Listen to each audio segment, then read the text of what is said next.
Bismillahirrahmanirrahim. Assalamualaikum warahmatullahi wabarakatuh. Salam sejahtera untuk kita semua.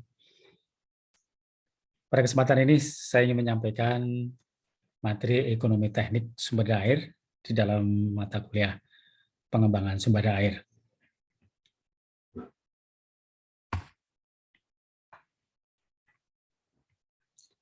Ya.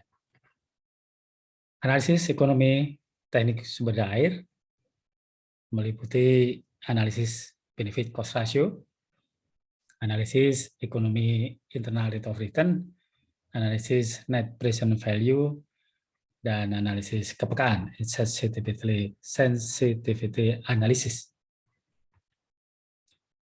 Benefit cost ratio didefinisikan sebagai perbandingan antara nilai ekuivalen dari manfaat benefit dengan nilai ekuivalen dari biaya. Cost pada suatu titik waktu yang sama, misalnya sekarang, ditarik ke depan, di present worth yang akan datang atau future, atau jangka waktu tahunan, annual worth. Jadi dalam bahasan sistem yang sama, yaitu cost sekarang, dalam present, dan kemudian yang akan datang, future, ataupun dalam jangka waktu tahunan, yaitu annual worth. Biaya yang dikeluarkan dalam analisis ini mencakup biaya operasional, pemeliharaan teknis, dan termasuk juga di dalamnya adalah manajemen. Apabila didapatkan hasil benefit cost ratio lebih besar 1, maka proyek layak untuk dilaksanakan. Dan sebaliknya, apabila BCR lebih kecil dari 1, maka proyek harus dibatalkan atau dilakukan rekayasa pendahuluan untuk mendapatkan kelayakan yang sesuai dengan kriteria kelayakan.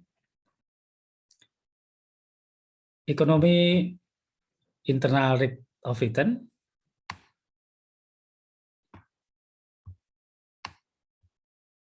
ada tingkat bunga I, harga I, di mana nilai sekarang dan manfaat kotor suatu konstruksi, dalam hal ini contoh kasusnya PLTA dan sumber daya air, sama dengan nilai sekarang biaya proyek atau nilai itu sekarang.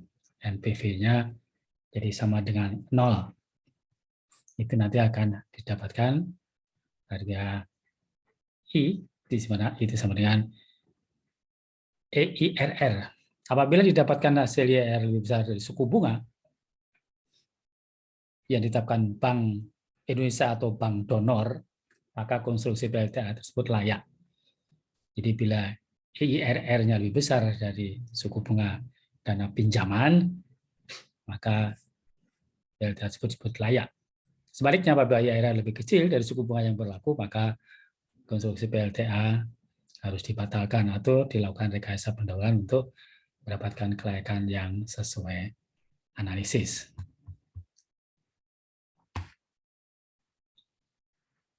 Net present value mempunyai pengertian jumlah dari keseluruhan manfaat benefit dikurangi dengan keseluruhan biaya atau cost pada satu titik waktu yang sama, yaitu misalkan present atau future atau annual worth.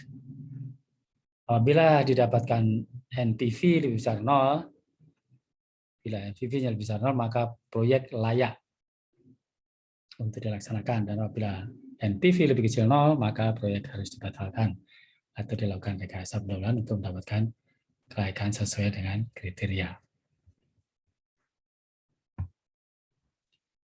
Ya, pelaksanaan evaluasi proyek, analisis sensitivitas ya, dilakukan dalam beberapa keadaan. Jadi kita bisa di samping tadi BCR, NPV, dan IRR itu ada analisis kelayakan, analisis sensitivitas. Ya. Jadi analisis sensitivitas, pelaksanaan evaluasi proyek analisis sensitivitas dilakukan dalam beberapa keadaan. Sebagai contoh, beberapa keadaan diantaranya adalah beberapa skenario yang dibuat untuk memeriksa berbagai kemungkinan dari analisis sensitivitas dari analisis ekonomi tersebut. Misalnya keadaan satu normal itu semuanya sesuai skenario. Yang kedua, keadaan dua, bila harga proyeknya naik 20% dan manfaatnya tetap normal. Keadaan tiga, bila proyeknya normal tapi manfaatnya turun 10%. Keadaan empat, bila proyek naiknya 20%, manfaatnya turun 10%. Kelima, pelaksanaan konstruksinya mundur 2 tahun. Atau keadaan keenam, bila proyek normal tapi manfaatnya naik 10%. Jadi di analisis sensitivitasnya dari berbagai skenario tadi. Baik, ini contoh satu PLTA X dengan efisiensi 85%. PLTA tersebut ketika akan dinaikkan dengan revitalisasi berbagai elemennya, itu akan mendapatkan total energinya 778 gigawatt-hour per tahunnya. Ini menggunakan data hujan historis di PLTA tersebut. Margin revenue-nya bisa didapatkan 182 miliar, 0,9 miliar, ya, dengan kenaikan 778 gigawatt-hour per tahun. Tadi harga dasar listriknya asumsikan Rp590 per kilowatt-hour. Nah, untuk bisa mendapatkan itu perlu revitalisasi dari PLTA tersebut, perlu dana sebesar 262 miliar. Nah, perhitungan analisis ekonominya menggunakan data PI, itu PI rate-nya 9%, risk premium investornya 2,5%, dan cost of fund-nya 1%, jadi totalnya 12,5%. Pertanyaannya kemudian berapa NPV-nya, berapa BCR-nya, dan berapa IRR-nya, dan juga berapa break-even value-nya. Jadi dengan kurva cash flow energi yang tadi didapatkan per tahunnya 778 gigawatt-hour per tahun, dan dapatkan pemasukannya 182,9 miliar selama per tahunnya, dan biaya revitalisasinya tadi 262 miliar. Kita tinjau dengan dalam waktu 5 tahun dengan nilai bunga tadi 12,5%, maka akan didapatkan NPV totalnya, net present value-nya dalam waktu 5 tahun ini jadi 287, sekian miliar. Sedangkan benefit cost ratio-nya ya, dengan